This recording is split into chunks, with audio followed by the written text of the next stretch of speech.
Welcome back to another edition of the Night Report podcast. I'm your host, Mike Broadbent. Joining me once again are my co-hosts, Richie and Alec Krauthamel. Rutgers basketball has landed another addition to the class of 2025. We've kind of been alluding to another addition coming. It was finally announced today. Dorian Jones might sound familiar. He was a guy Rutgers came in second place with. He was a four-star out of Ohio. We'll get into how he ended up at Rutgers after signing with Ohio State and what he brings to the table.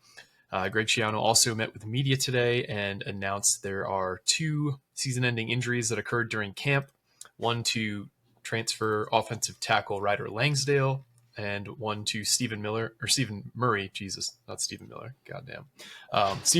the freshman from North Carolina. And we'll get into what those injuries mean and also everything else that was said when Greg Schiano, Bradley Weaver, and Dariel Djabome spoke to the media today. But first, this podcast is once again presented to you by FanDuel. I told you guys last week that Rutgers spread was rising against Ohio. I think they've hit the glass ceiling here. I guess the regular ceiling. It's remained steady at 14.5. The more I've dug into Ohio, and we'll get into an Ohio preview, you'll be hearing it next week, but we were recording it tomorrow. And some interesting things about Ohio. That's all I'll say. They return a lot on offense. Pretty talented quarterback is returning for the Bobcats. Almost all of their receivers. But the trenches have been maligned this offseason. But first, let's get into the Dorian Jones news. Richie, this is something we've been hearing for a couple months now that was in the works after he announced that he was not going to enroll at Ohio State for the upcoming season. Mm-hmm. Talk about just how he ended up back at Rutgers and why he ended up leaving the Buckeyes. Yeah, so I mean, long story short, how can I put this quickly? Yeah, I guess it doesn't have to be quickly because there's no way to put it quickly. Yeah, long story long here. Yeah, long story long. So he committed to Ohio State. Before he committed to Ohio State, he was all Rutgers. Like, we had a graphic and everything. I think we actually made the graphic for him too, if I recall correctly. He was ready to go, ready to commit, and then all of a sudden, last second, Ohio State made a quick push. And with that push was some guarantees, of course, because that's just how it works nowadays. You just guarantee a little bit of side cash. And he ended up committing to Ohio State. Now, that didn't last super long. I mean, he technically did sign with Ohio State, and it seemed like it was a done deal. And then all of a sudden, this past June, he wasn't able to get into Ohio State. Now, people are going to see this and hear this and say, okay, how the hell does Ohio State have a higher academic standard than Rutgers? They don't. And that's where it gets a little bit more complicated. So wasn't able to get into Ohio State. He was supposed to go to a prep school or JUCO, whatever you want to do, to just try to get the grades up and then figure it out and end up back into D1 level as a bounce back. Rutgers reached out again. Rutgers was trying to figure a way to get him in and this and that. And he had to take some summer classes. And it sounded like it was promising and it sounded like he was going to pass. But now there's still the NCAA clearance part of this. And that's where it gets really complicated. So, yes, is he committed to Rutgers? Yes. Is he going to enroll at Rutgers? Yes. Is he going to be on the roster technically? Yes. Is he going to be able to play? To be determined. And that's where things get really complicated. But he did commit to Rutgers, like unofficially or officially unofficial, because it was a commitment, but it wasn't public. A couple months ago, it was a done deal. They just had to get the academics all sorted out. They think everything's about to be status quo and he'll be able to qualify for this season. But it's still very much up in the air, and we'll wait and see what happens there. But hell of a good get. I mean, top 100 kid for Rutgers. Second top 102 kid, technically, because I think Nwale's 102 in the rankings. But, I mean, a really good get.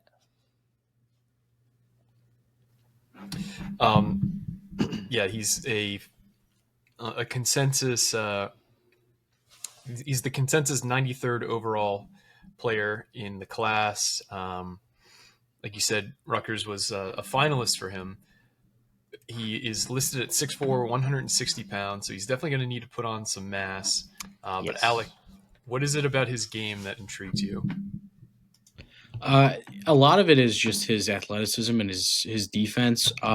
He's still kind of coming along as a shooter, but his defense is really what kind of helped push him up to the level he was at, and then also he was able to hit some tough shots. He's pretty solid at the rim too. So I saw someone on our boards make a comparison to Montez Mathis, which I actually really like that comparison. I thought it was a pretty good one with the similar size, a bit of an inconsistent jumper that's still kind of developing, but then also some really good defensive skills and skills at the rim. So I actually kind of really like that comparison. We'll see. Obviously, he still has to develop to that level first, but I'm very interested to see the role that he plays if he does end up getting cleared this year. The role that he plays, because like you mentioned, he's still got to put some weight on. Definitely, very skinny. And in the Big Ten, I mean, probably one of the toughest leagues in terms of just physicality in the entire country. It's got an argument. So, putting on that weight is going to be very important, especially if you are a defensive focused player. Again, I'm interested to see how he kind of fits into the rotation if he does get cleared, because he's got some competition at the 2 spot. I mean, obviously, we talked about Hernan Zerno, and then also guys like Tariq Francis, Lino Mark, and Jermichael Davis, which it seems like only one of those guys is going to start. And this is where the roster gets a little bit interesting offensively, because if he's an inconsistent shooter, what lineups is he really going to work well with, at least immediately? That's the question, because, at center, you got Byfall, you got Emmanuel Bole, and you got Javante Ware. Neither of them are really great shooters. At the 4, you got someone like Darren Buchanan or even Chris Nwoli. They're not really known for their shooting either. And if you bump Buchanan to the 3 and Nwoli to the 4, and then you have Jones at the 2, then, again, not a great shooting lineup. If you want to go smaller and bump Hernan Zerno to the 3 and have Jones at the 2, that opens things up a little bit more. But then you look at the point guards where you have Francis Davis and Mark. None of them are really I guess none of them have a reputation for being solid shooters in the college level. Obviously, Mark hasn't played any college basketball yet, but Francis and Davis don't have great shooting numbers in their college careers. So where he fits into this year is going to be pretty interesting, because he kind of has similar skill sets to a few other guys where he's a solid defender. He can get to the rim, but the shooting is still a question mark. So the question to that question mark, what lineups does he fit in where he can actually be a plus on offense? Yeah, I mean, you think he brings some much needed length and size, in terms of height at least, to the guard position, because that is something that Rutgers does not have in spades. And if you just kind of look down the roster between Tariq Francis, if you look between Jermichael Davis, I'm sure I can keep going down this list. You guys know the roster as well, but I have a hard time believing that he's going to really make a sizable impact, given that he does need to add some size. He is a good shooter and a good defender, like you said, but Rich, he might not even play next year, right? Like, he's on the team, but this isn't the last hurdle to overcome to make sure that he's able to actually suit up for the Scarlet Knights. Tell us a little bit about what's going on there. Yeah, it sounds like his academics are a major issue. It sounds like he fixed it a little bit with some summer classes. I don't know how this all works, or where he's taking courses, or if it's even high school courses, if it's like pre-college courses to try to get a little bit better of a GPA and all the academic eligibilities stuff. But I don't know. It doesn't sound – I'd be shocked if he was eligible to start the season. I think maybe by mid-season you might be able to figure it out, and hopefully you'll be able to get him out on the court at least. Like Alex said, though, I feel like he's kind of like – he's like a typical Pikel guy, basically. Like, he's a slasher defender. His shooting's okay. It's not great. Can he hit open 3? Yes, which is probably better than half the guys on the roster right now. But, yeah, I mean – I just don't know if he's going to be able to play, and that's the big issue. We really won't know for at least probably another couple weeks. And by then, I mean, we're talking about camp and then the season starting. Like, we're almost there. I know it's weird to say that because football didn't start yet, but we're almost at basketball season again too. So I don't think he's going to be eligible to start the season personally. Based on people I've talked to, they think it might be very close to that start of the season, if not the first couple games of the season he'll have to miss. And then when you think about that, is he even going to be physically ready to start the season? Because like we mentioned, he's on the skinnier side. And then since obviously he hadn't been enrolled in the school or a part of the team, He hasn't really participated in any summer workouts either. So then it's a matter of, can you put him on the floor? I mean, I don't want to say we saw this with Dylan Grant last year. We kind of did. It didn't seem like he was totally ready, which might have been part of the reason why he didn't play big minutes until January, because he didn't play basketball his senior year of high school. So it might be a similar situation to that, where even if he is cleared and ready to go, he may not play for a while because he's just not ready to. I mean, we've seen Steve Pikiell kind of take his time with things like this, where when guys are ready, then they'll play in their freshman seasons. But if they're not physically ready, then they won't really play a lot. So even a guy like Bryce Dorich, who kind of in a similar vein, in a different position, needs to get stronger and things like that to be ready for Big Ten play. So yeah, this one's definitely a bit of a wild card. The talent is definitely there. I mean, there's a reason Ohio State was after him. There's a reason Ohio State pushed for him when he was all but committed to Rutgers. There's a reason his finalists were also, in addition to those two schools, also Michigan and Missouri, and two schools that can definitely pony up the cash for basketball. So the talent's all there. It's just a matter of, can everything else surrounding the basketball talent kind of work itself out? Yeah, and like you guys have said, this is very much a Pikiell type player. So if he does work out and he is able to get everything in order, I do think he'll play this year. And if Pikiell is able to retain him and develop him, he could turn into a very useful piece, especially 2-3 years down the line. But we've all seen kind of how college basketball goes in today's day and age with the transfer portal. How many guys actually stay at a school for 2 or 3 years now? I'd be willing to bet it's less than half of guys signed end up there 3 years later. So we'll see. This is a kid who I liked a lot when we were recruiting him and when that whole battle was ongoing, and it's a nice addition, especially this late in the calendar. But there's some strings attached, clearly. Is there anything else about Dorian Jones or basketball generally that you guys wanted to touch on before we discuss football news? There's only like 300 level seats left apparently for season ticket holders. If you guys want to get in, obviously get in. It's similar numbers to what it was pre-Dylan and Ace, so that's a good sign. It seems like people are still excited about the basketball team, and it's they're going to do some stuff for the 50th anniversary of the 75-76 Finals 4 team, so that should be cool to see what happens there. But yeah, I mean, overall, Dorian Jones, it's a solid get. Thought it was going to happen the first go around, didn't, and now it does. Now we just got to get him eligible. But yeah.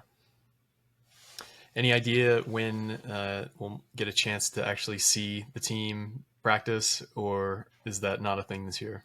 It's not really a thing. They're also not going to announce an out-of-conference schedule, just so everyone knows. Okay. If you want to see it, just type in non-conference schedule at Rutgers.rivals.com. It's right there. We have it up. We have it on social media. So, yeah, probably won't see the team till Media Day, which is like, I don't even remember when it is. That's surprising. I don't think that's ever happened before, right? Last year, Media Day was like late September, so it's a different vibe right now. It's just put it like that. I'm not confident, if you can't tell.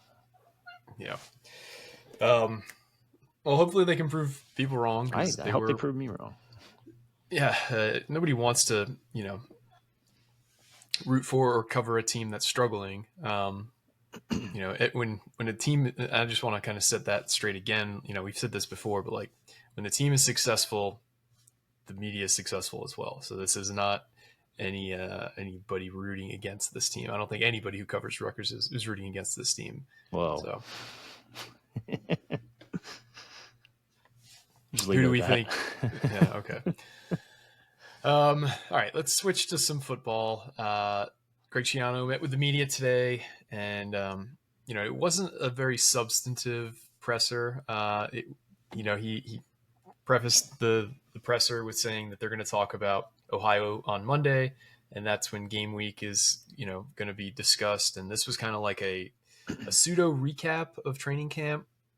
It seemed like primarily the reason to have today was to discuss the injury situation, which for those of you who are new here, Greg Schiano does not announce anything injury related ahead of the availability report unless it's a season-ending injury. So what he did today was announce 2 season-ending injuries: Ryder Langsdale, the transfer tackle, and Steven Murray, the freshman from North Carolina. We've kind of known about the Ryder Langsdale news for a bit, but you kind of have to wait for the staff to announce it themselves. We've tried to kind of like discuss the left tackle situation as much as we can. Obviously, Ryder Langsdale was not just brought in to be a depth piece. I think he probably would have won this job if he was healthy. But obviously, he hasn't been, and he didn't. So I guess on the Ryder Langsdale front, obviously he's out for the year. He's not going to play in 2025. Is he going to stick around? Because he can use a redshirt year and play in 2026 if he chooses to. Is that on the table, Richie, or is that something that's pretty unlikely? So it's very much on the table. But before I even go into that, I want to go back to what you said, kind of. Sure. Yeah, we can't report the news. Like, we have to wait until it's official. And there's also like a lot of logistics behind it. Even though like something happened and it was pretty serious and we all heard the murmurs from our side of things, we still have to wait till it's 100% medically official too. So like, even though we were hearing this is this and this and this was hurt and this was torn and et cetera, you still have to wait for the medical team to fully diagnose it and fully say, all right, he definitely can't go. So that's just putting it out there. That's why we can't report that stuff until it's officially official. That being said, I think it's like kind of like a lose-win situation, because like you might lose your starting. You probably lost your starting left tackle for the year, but you also have a very solid depth behind him. First off, I think Needham's not too far off. I don't think, and then Dante Chin we've seen on the Big Ten tour thing. I think those two are going to fight for that spot, and one of them is going to probably end up winning it. I think they're all very close, though, between the three of them. So it's a win-win in that scenario where you have depth this year, you have pieces that could kind of just step in without issue. You also potentially, if he does come back next year, he's not sure what he wants to do yet. They're going to give him time to think about it. If he does come back next year, you have your starting left tackle automatically, and you don't have to pay a shit ton of money for it in the portal. So it's kind of like a lose win-win scenario type of thing, because you still get a really good lineman next year if he returns. If he doesn't, then it kind of blows a little bit. But like, you got a starting left tackle next year, a very solid starting left tackle if he comes back. So yeah, it's just weird that we get these like super seniors to come here on the offensive line, and then either they get hurt or they don't play. Like last year with Shedrick Rhodes, he ended up redshirting, and I think they wanted him to stick around. I think he just saw the writing on the wall, and I do wonder, if in the back of Langsdale's mind, he's kicking over the scenarios. Let's say a guy does kind of just grab the bull by the horns and kind of take the position. Both those guys, or Needham, I think, is a senior, but Dante Chin, I believe, is a sophomore. Redshirt junior, actually, at this point. Redshirt junior. Okay, so he's got a couple years of eligibility. Yeah, I think it's all kind of situational too. If it was me, at the very least, I have 1 year of eligibility. I don't see a path to playing time. I'm probably not sticking around. But if there is a path, that's a different story. But I guess that's a long ways away. And I know Greg said he just got surgery, so I think that's probably something that he'll continue to dwell on and figure that situation out. But because it's like it's a onesie position. Like it's not like you're a defensive lineman or a linebacker or a wide receiver. It's not like you have a realistic shot at playing as like a backup, if that makes sense. Like you can come in as a dispel the starters or in case of injury, but you're not looking at a whole huge opportunity to play if you're a backup tackle with 1 year of eligibility left. I'm also not sure he would. I mean, obviously the option is there, but this is a guy who's played left tackle all 3 years. He's been on the offensive line and started at left tackle all 3 years. So I'm not sure he would kick over to right, just like that, considering he has so much experience playing on the left side. The beauty of this is that there's still 2 portal windows as of right now. So technically you can come back in spring, fuck around, and find out. See what I did there?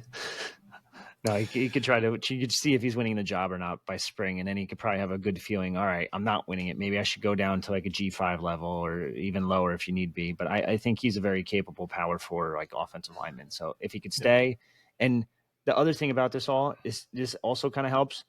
compared to, now this is a weird comparison because I'm comparing him to the most massive human being of all time in Holland Pierce.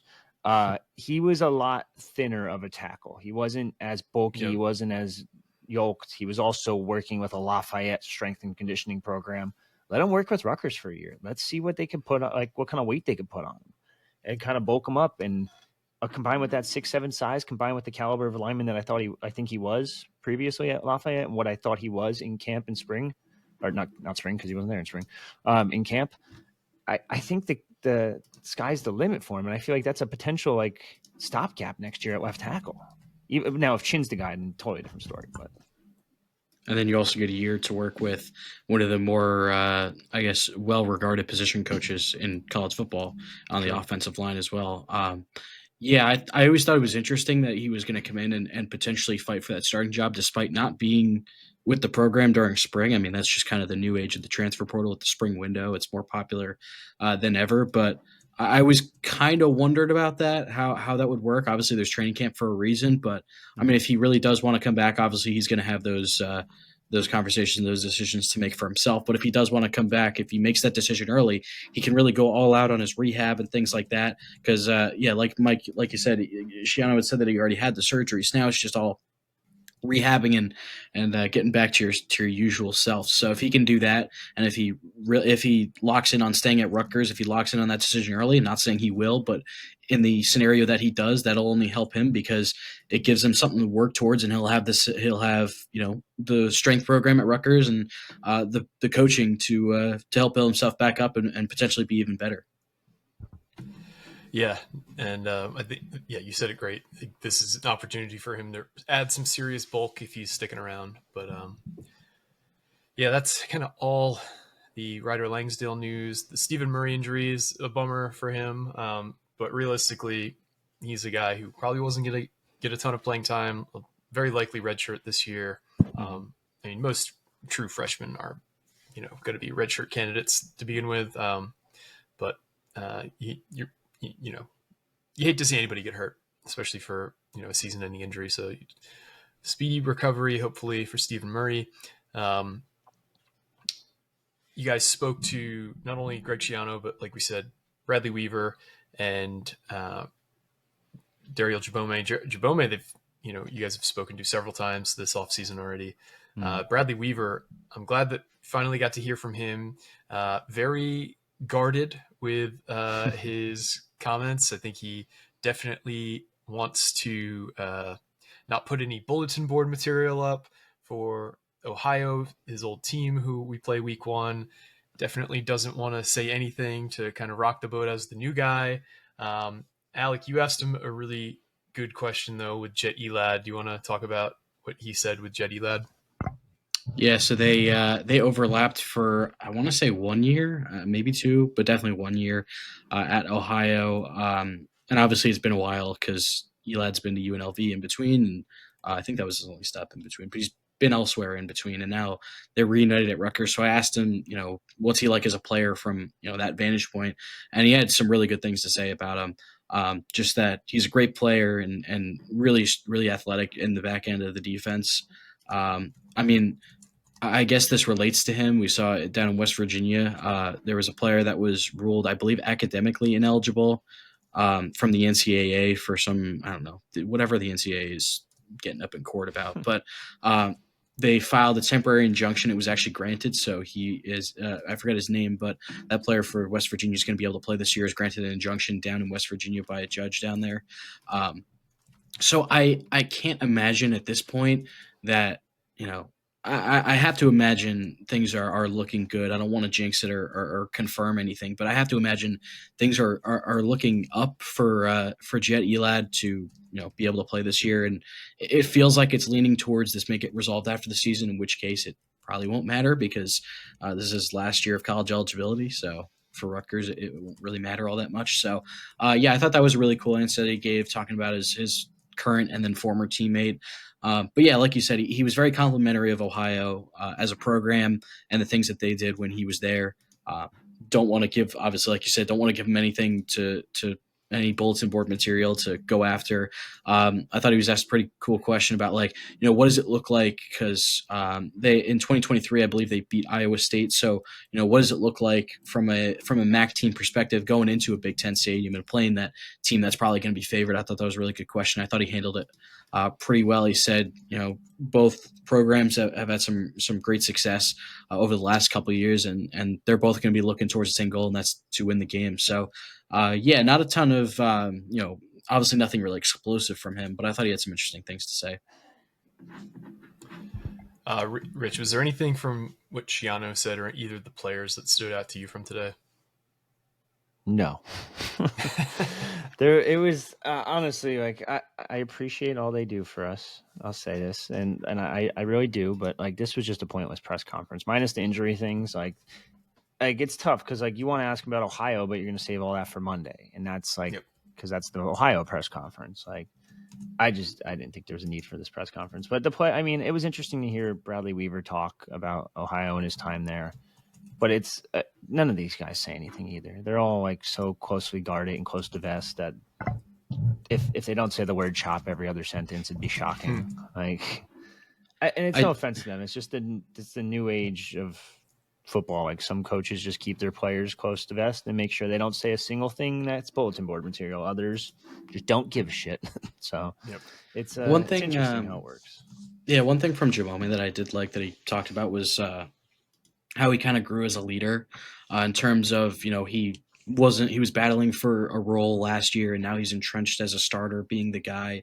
The biggest thing he talked about wasn't really his play on the field, but just how he's grown as a leader. He's probably one of the more veteran guys, rather than starters at least, on defense in terms of playing time and snaps and things like that. So I thought that was interesting to hear him talk about. I think we'll probably have stories on both of those guys probably out soon. So you'll definitely have more to hear from them on that in that regard. Yeah, and that's kind of everything for today, guys. Anything we missed on? I already said that we're going to be speaking to the Ohio writer tomorrow morning. That's going to come out early next week. Content schedule-wise, we're going to be joined by a big crew on Tuesday. We're going to have our season preview to record. If you are a longtime listener, you'll remember last year we recorded a simulcast with the Scarlet Faithful and Night Watch with Larry K. We're doing that again. So it's going to be the three of us. It's going to be Larry K. It's going to be Aaron Brightman. It's going to be David Anderson. It's going to be on all three of our channels. So it's going to be cool. I always like doing that. I'm going to be joining Larry K on Monday night with David Anderson for something. I don't know fully what he wants to talk about, but sports. Talking with them. Yeah, they'll be talking something Rutgers related on Monday night. And we're trying, and I'm going to put this. Yeah, we're going to talk about sport. Yeah, you're going to pull some broccoli out of your pocket there, Richie? Hey, I got nothing in my pocket, Dan. So I want to put a call to action out there for anybody who I think we want to limit it to people who played at Rutgers. We would love to have somebody on a Friday give us an X's and O's preview of the game ahead. And if you're interested in getting into the media and you want to join and discuss things, feel free to reach out to any of us. We had a few people who we were trying to fill that role fall through.